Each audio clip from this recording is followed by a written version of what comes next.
Vous savez, nous, on avait déjà saisi le procureur de pôle économique concernant le paradis parce que notre plateforme PCC a déjà été saisie par des associations, des secteurs qui font partie de la Confédération et qui étaient au courant de la malversation financière. Ça nous a permis de saisir directement l'un des membres les plus proches de la Confédération qui se trouve au plus près de Bakary Togola et qui a fait que nous, on a eu possession des documents, des pièces à conviction et qui montraient clairement que Bakary Togola a détourné plus de 20 milliards depuis 2007 jusqu'en 2017-2018. Et même en juin 2019, il y a eu des retraits en espèces sur les 4 comptes domiciliés à la BNDA. Face à cette délinquance financière, nous avons adressé un courrier au ministre de la Justice. On a adressé un courrier au procureur pour faire une ouverture d'une enquête judiciaire sur fond de dénonciation. Parce que nous-mêmes, on ne partait pas en procès directement avec Bakary, mais on avait demandé aux autorités maliennes, notamment le procureur, de recevoir notre plainte de dénonciation. Pas une plainte d'accusation, mais de dénonciation pour une ouverture d'enquête. Nous avons été répondu que la plainte a été reçue et que la plainte permet d'ouvrir une enquête judiciaire, ce qui a donné lieu à l'ouverture de cette enquête. Notre plateforme PCC a été après saisie pour ne pas commenter sur l'évolution du dossier.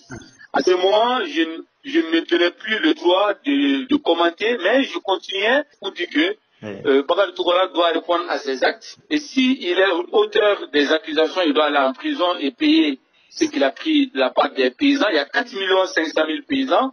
Et s'il est blanchi, mais il faut que cette affaire soit jugée, que j'avais déjà annoncé il y a déjà 2 mois que nous avons porté plainte. Et à partir d'aujourd'hui, on nous a informé dans les environs de 10 heures le matin pour nous informer qu'il y aura une interpellation début d'après-midi et qu'à partir de 14 heures qu'ils vont nous rappeler. Donc j'ai été rappelé via notre coordinatrice de la plateforme, comme quoi on nous confirme que dans 1 heure de temps, l'interpellation aura lieu. Donc si on comprend bien, c'est dans les environs de 16 heures que cette interpellation a eu lieu.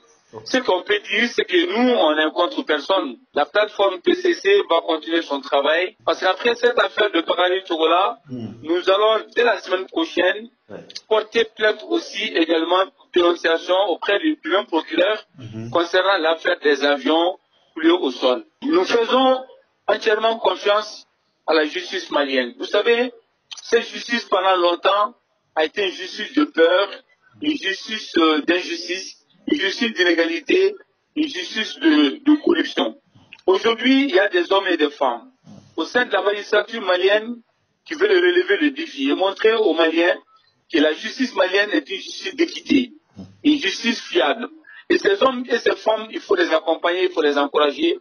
Et nous rendons hommage à tous les magistrats maliens qui vivent dans la probité, qui travaillent dans la probité et qui ont compris pourquoi on porte la robe à 33 boutons qui correspond à l'âge de Jésus, c'est-à-dire la vérité contre le mensonge. Nous rendons hommage à ces magistrats qui donnent une bonne image à la magistrature malienne et qui nous permettent à nous, les citoyens maliens, d'avoir confiance, de faire confiance à notre justice.